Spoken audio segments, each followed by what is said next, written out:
Hi all, ಇವತ್ತು ಬ್ರೇಕ್ಫಾಸ್ಟ್ಗೆ ದಿಢೀರಂತ ಮಾಡುವಂತಹ ರವೆ ಅಪ್ಪನ ನಾನಿವತ್ತು ತೋರಿಸ್ಕೊಡ್ತಾ ಇದ್ದೀನಿ. ತುಂಬ ಬೇಗನೆ ಮಾಡ್ಕೋಬೋದು, ಹಾಗೆ ಈಸಿ ಕೂಡ ಇದೆ. ಅದರ ಜೊತೆಗೆ ನಾನು ಕಾಯಿ ಚಟ್ನಿನ ಹೇಗೆ ಮಾಡೋದಂತ ಕೂಡ ಹೇಳಿದ್ದೀನಿ.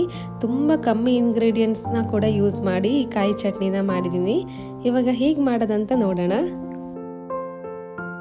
ಇಲ್ಲಿ ನಾನು 1 ಕಪ್ಪಷ್ಟು ಸೂಜಿ ರವೆನ ತಗೋತಾ ಇದ್ದೀನಿ. ಇದಕ್ಕೆ ಸಮಾನಾಗಿ ನಾನಿಲ್ಲಿ 2 ಕಪ್ಪಷ್ಟು ಗಟ್ಟಿ ಮೊಸರನ್ನ ಕೂಡ ಹಾಕ್ತಾ ಇದ್ದೀನಿ.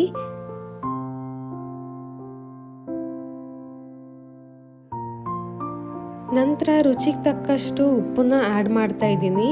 ಅದರ ಜೊತೆಗೆ ಇಲ್ಲಿ ಸ್ವಲ್ಪ ನಾನಿಲ್ಲಿ ಅಡುಗೆ ಸೋಡಾನ ಯೂಸ್ ಮಾಡ್ತಾ ಇದ್ದೀನಿ. ಇದು ಆಪ್ಷನಲ್ ಆಗಿರುತ್ತೆ, ನೀವು ಬೇಕಾದರೆ ಹಾಕೋಬೋದು, ಇಲ್ಲಾಂದರೆ ಹಾಗೇನೆ ಬಿಡ್ಬೋದು. ಇವಾಗ ಇದನ್ನು ಚೆನ್ನಾಗಿ ಕಲಸಿ 10 ರಿಂದ 15 ನಿಮಿಷ ಮುಚ್ಚಿ ಹಾಗೇನೆ ಇಟ್ಟಿರಬೇಕು. 15 ನಿಮಿಷ ಟೈಮ್ ಇದೆಯಲ್ವಾ, ಅದರಲ್ಲಿ ಇವಾಗ ಒಗ್ಗರಣೆ ರೆಡಿ ಮಾಡೋಣ. ಎಣ್ಣೆ ಬಿಸಿ ಮಾಡಿಕೊಂಡು ಅದಕ್ಕೆ ಸ್ವಲ್ಪ ಸಾಸಿವೆ, ಸ್ವಲ್ಪ ಜೀರಿಗೆ, ಹಾಗೆ ಕರಿಬೇವಿನ ಸೊಪ್ಪು. ಇಲ್ಲಿ ನಾನು 1 ರಿಂದ 2 ಮೆಣಸನ್ನು ಹಾಕೋತಾ ಇದ್ದೀನಿ. ಖಾರ ಜಾಸ್ತಿ ಬೇಕನ್ನೋರು ಸ್ವಲ್ಪ ಜಾಸ್ತಿನೇ ಯೂಸ್ ಮಾಡ್ಕೋಬೋದು. ಹಾಗೆ ಇದನ್ನ ಲೋ ಫ್ಲೇಮಲ್ಲಿ ನಾನೊಂದು 2-3 ಮಿನಿಟ್ಸ್ ಹಾಗೆ ಬಿಸಿ ಮಾಡಿಕೊಂಡು ಒಂದು ಸೈಡಲ್ಲಿ ಎತ್ತಿಡ್ತಾ ಇದ್ದೀನಿ. ಇವಾಗ 15 ನಿಮಿಷ ಆಯಿತು. ರವೆ ಕೂಡ ಮೊಸರು ಜೊತೆ ಚೆನ್ನಾಗಿ ಮಿಕ್ಸ್ ಆಗಿದೆ. ಇವಾಗ ಇದಕ್ಕೆ ವೆಜಿಟೇಬಲ್ ಅಂತ ನಾನಿಲ್ಲಿ ಕ್ಯಾರೆಟ್, ಹಾಗೆ 1 ಟೊಮೊಟೊ, ಹಾಗೆ 1 ಈರುಳ್ಳಿ, ಹಾಗೆ ನಾವೇನು ಒಗ್ಗರಣೆನ ಮಾಡಿಕೊಂಡು ರೆಡಿ ಮಾಡಿ ಇಟ್ಕೊಂಡಿದ್ವಲ್ವ ಅದನ್ನು ಕೂಡ ಇದಕ್ಕೆ ಆ್ಯಡ್ ಮಾಡ್ತಿದ್ದೀನಿ. ನೀವು ಬೇಕಾದ್ರೆ ನಿಮಗೆ ಚಾಯ್ಸ್ ಇರುವಂತಹ ವೆಜಿಟೇಬಲ್ಸ್ನ ಕೂಡ ಆ್ಯಡ್ ಮಾಡ್ಕೋಬೋದು. ಈಗ ಇದನ್ನೆಲ್ಲ ಮತ್ತೆ ಚೆನ್ನಾಗಿ ಮಿಕ್ಸ್ ಮಾಡ್ಕೋತಾ ಇದ್ದೀನಿ.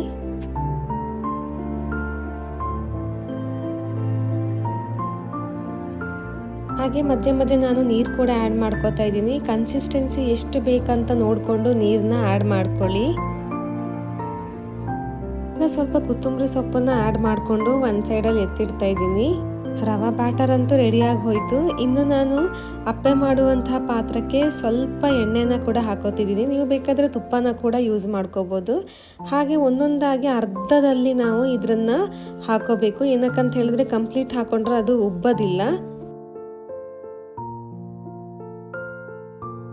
ಇದನ್ನು ಪೂರ್ತಿಯಾಗಿ ಹಾಕೊಂಡು ಒಂದು 5 ರಿಂದ 6 ನಿಮಿಷ ಅಷ್ಟು ನಾನು ಮುಚ್ಚಿ ಇಡ್ತಾ ಇದ್ದೀನಿ. ಇವಾಗ ಒಂದು ಸೈಡ್ ಬೆಂದಿರುತ್ತೆ, ನಾವು ಇನ್ನೊಂದು ಸೈಡ್ ಅದನ್ನು ಈ ಥರ ತಿರ್ಸ್ಕೋಬೇಕು. ಇವಾಗ ನೋಡಿ ಅಂತೆ ರವೆ ಅಪ್ಪ ರೆಡಿಯಾಗಿ ಹೋಯಿತು ಇನ್ಸ್ಟೆಂಟ್ ಆಗಿ.